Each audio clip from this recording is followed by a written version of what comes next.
আসসালামু আলাইকুম রহমতুল্লাহি বারাকাতুহু। বিনা খরচে স্নাতকোত্তর সুযোগ জাপানে আবেদন সুযোগ বয়স ৩৫ পর্যন্ত।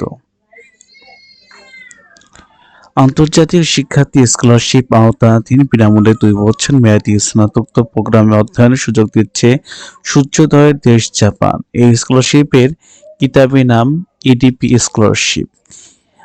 এশিয়া উন্নয়ন ব্যাংক বা এডিপি সব সদস্য দেশের নাগরিকরা এই স্কলারশিপের জন্য আবেদন করতে পারবেন। অবশ্যই শেষ আবেদনের শেষ সময় 10 ডিসেম্বর 2024।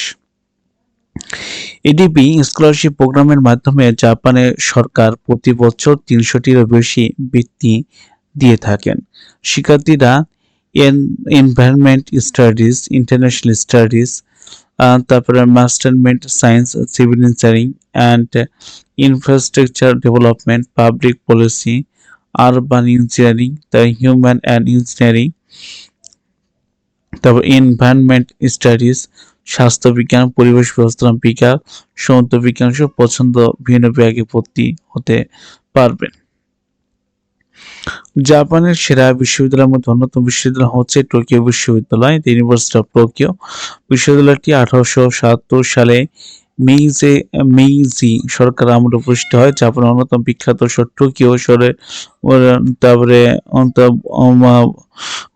অবস্থিত টোকিও বিশ্ববিদ্যালয় সুযোগ সুবিধা সম্পূর্ণ টিউশন ফি প্রদান করবে, প্রত্যেক শিক্ষার্থীর মাসিক ব্যয় ও হাউজিং ভাতা প্রদান করবে, স্বাস্থ্য, ভ্রমণ ও বই ভাতা ও নির্দেশনা উপকরণ দিবে। তারপরে এডিপি ভুক্ত দেশের নাগরিক হতে হবে, স্নাতক বা সমান ডিগ্রি থাকতে হবে, একাডেমিক ফলাফল ভালো হতে হবে, 2 বছরের কাজের অভিজ্ঞতা থাকতে হবে। আবেদনের সময় প্রার্থীদের বয়স 35 বছরের বেশি হওয়া যাবে না। সিনিয়র অফিসিয়াল বা ব্যবস্থাপনা পর্যায়ে প্রার্থী হয়ে এ বয়সী 35 পর্যন্ত ডিগ্রি শেষ হওয়ার পরে প্রার্থীকে অবশ্যই দেশে ফিরে আসতে হবে। আবেদন যেভাবে এখানে আপনি যদি আমরা ক্লিক করি তো আমরা দেখতে পাচ্ছি এশিয়া উন্নয়ন ব্যাংক। তো আজকে এই পর্যন্ত কি, সবাই ভালো থাকবেন, সুস্থ থাকবেন। আসসালামু আলাইকুম রহমতুল্লাহি ওয়া বারাকাতুহু।